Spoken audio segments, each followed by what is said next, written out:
We only have a few days left. Today you will learn what my comment on the FAA Remote ID NPRM is. Let's get to it.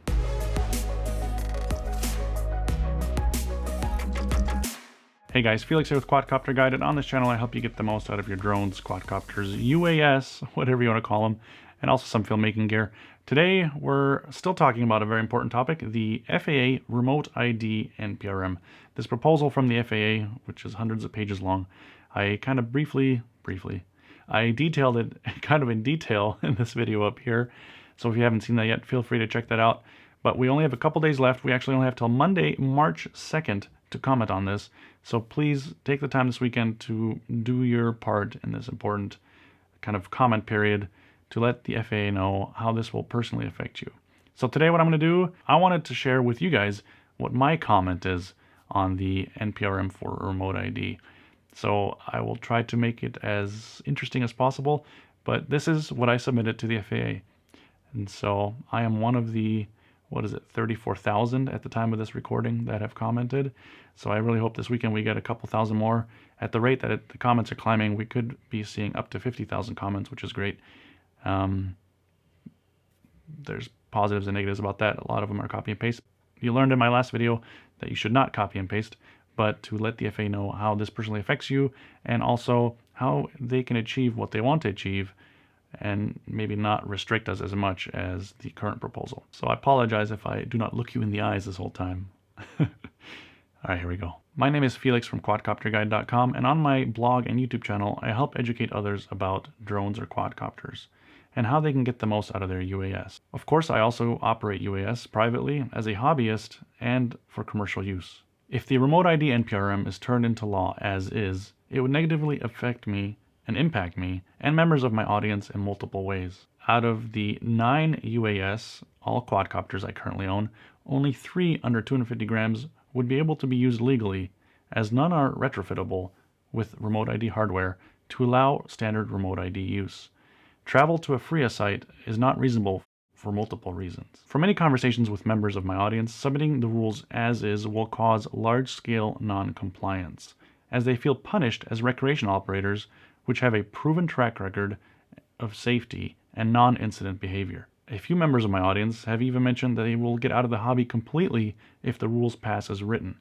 Of course, this may benefit and be a positive change to those interested in large-scale commercial delivery UAS traffic, but the more people that leave the hobby or industry due to Remote ID, the more innovation will stall.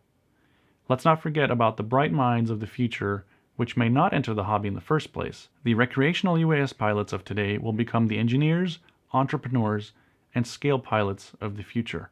Restricting amateur-built drones or quadcopters, as well as recreational flight of UAS, will no doubt discourage children from entering technical careers. At this point, I hope people don't take lightly. Currently, a significant portion of UAS in the air are amateur-built UAS. The FAA's presupposition that hobbyist operators only have an average of 2 unmanned aerial aircraft is grossly underestimated. Personal experience with model clubs show that the average hobbyist owns between 5 and 10 unmanned aerial vehicles per operator. The requirement to register each recreational UAS creates a new financial burden with no benefit to the operator. Keeping the current registration requirements of 1 registration per user for recreational use will incentivize registration. Of course, the FAA's end goal is to have everyone register, so you can't make the burden too high. Commercial Part 107 users can continue to register every UAS. I think that's fair. Special operations. I recommend that the FAA create a provision for special operations. This would exempt any UAS, commercial or recreational, from any and all Remote ID requirements when the following criteria are met. The first, operation takes place in any airspace except over air traffic controlled airports. 2. Operation does not exceed an altitude of 50 feet over the tallest object within 1,000 lateral yards of the location of the operator's ground station. The Low Altitude Authorization and Notification Capability, also known as LAANC, which is currently in use, LAANC approval would be required in controlled airspace. I actually have personal experience with LAANC. I used it over the Christmas holiday when I was in the States, and it worked fantastic. I was able to request approval to fly my recreational hobbyist drone semi-near an airport in controlled airspace, It was automated. I got a text message on a phone that said, bloop, you're approved for the flight that you filed. It was great. This is already in production right now, but I digress. UAS under 250 grams or 0.55 pounds.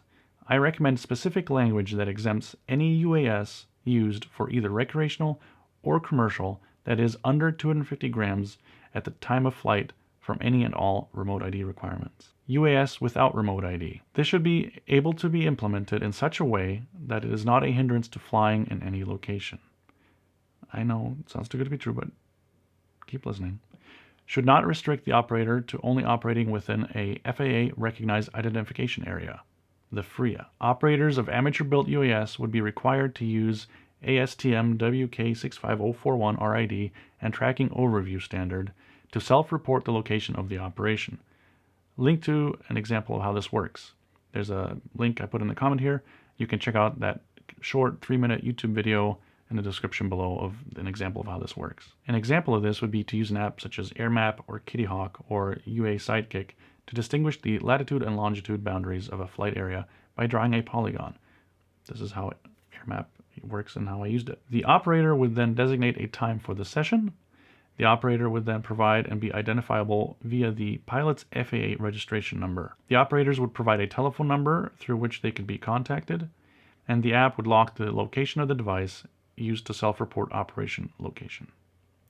In the event of no mobile access at the operation location, the operator can define the flight location information ahead of time from an area where data access is available.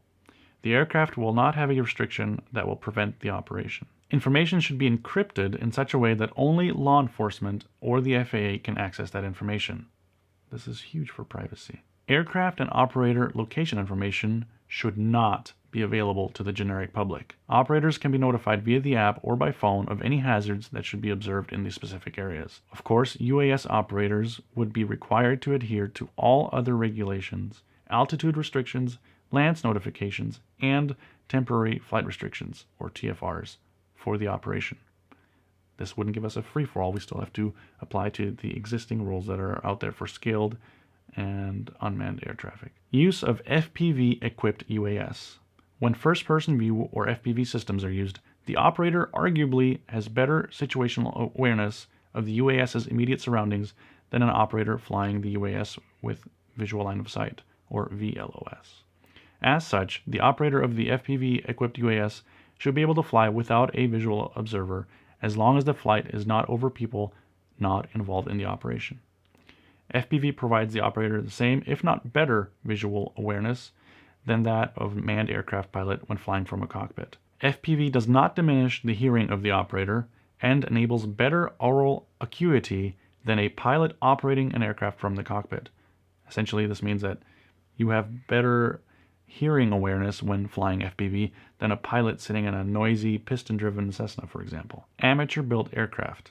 For decades, the hobbyist model aircraft community has sparked innovations in technology which have driven advancements in UAS technology. Safety has been paramount in the hobbyist community with minimal incidents.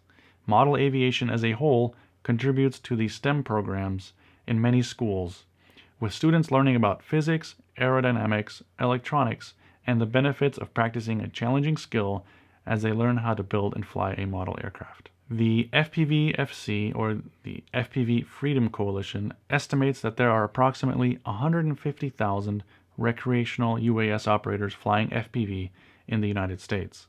Virtually all of these owners and operators fabricate, assemble, modify, and/or repair their own equipment from a wide variety of manufacturers. From the initial survey that they did, they determined that the average recreational operator owns 10 UAS, which are also unequipped with remote ID hardware. None of this fleet of approximately 1.5 million UAS are capable of a firmware upgrade to become standard or limited remote ID UAS compliant. The proposal to restrict flying location based on how the aircraft was built makes absolutely no sense and will only serve to diminish the hobby of model aviation and the innovations that are developed as a result of the hobby. By removing all of this provision and allowing both the self-reporting and/or addition of a secondary remote ID unit to existing aircraft, a path to compliance for remote ID is created. An amateur UAS pilot voluntarily adding remote ID equipment to their UAS has no incentive to tamper with or disable the equipment, so costly compliance requirements are unnecessary. And these costly requirements, as currently written, will result in fewer modelers choosing to add the equipment. Registration of serial numbers. A majority of the current fleet of UAS in the air are amateur-built, recreational aircraft, and will not be capable of being firmware updated to have a serial number.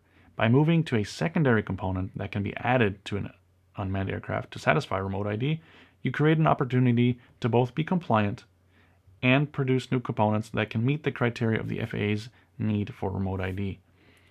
These remote ID components should have a unique serial number, be registered by the operator through the FAA, be capable of broadcasting remote ID messaging within a minimum of 1 mile radius, and be resistant to tampering. If the proposed rule would allow for additional hardware, which would include a serial number as well as required communication device, transponder for remote ID UAS, to be added to existing non-equipped UAS, a high percentage of the existing UAS fleet, estimated above at 1.5 million units, could be retrofitted. The stated ANSI CTA 2063A requirement in the remote ID NPRM requires additional investigation. If this standard requires tracking and management of complete bill of materials of the UAS, then this gets my comment that this is excessive. It would apply airliner class of regulations to UAS under 55 pounds. That's just an overhead that's not necessary. And then further down below, there's also a couple of comments on sections which the FAA requested comments on. If you want more details on which sections that is, check out the link to the blog down below as well. So all in all, this part that I shared with you just now, and kind of my response to the sections which they requested comments on, is my comment on the FAA Remote ID proposal, or NPRM. Now, note that if you go to the link also in the description below, you can comment yourself, and it doesn't matter if you live in the US or not. Just know that the comment box has a limit of 5,000 characters, so what I did is I just wrote up a document, made a PDF out of it, and then if you upload a file on that page, it'll automatically populate the text box with see attached file or something like that. And then you can send that in. You can give them your email address. That way, if they request more information, they communicate with you. The email address is not published publicly, but your comment is. So anything you put in there obviously will be published. And I believe with attachments like mine, they take a little bit of time to review it to make sure it's nothing vulgar or whatever before they publish it online. So I invite you to be one of the over 35,000 comments that we have publicly so far at the time of this recording. All right, I don't want to take any more of your time. The last video on this topic was rather lengthy. So please give this video a like. Let me know in the comment below what your comment was and what you thought of my comment regarding the Remote ID NPRM. And please encourage everyone you know in the hobby. We have this weekend left until Monday to get these comments out there. And in the meantime, check out some of this other great content on the channel. Thanks.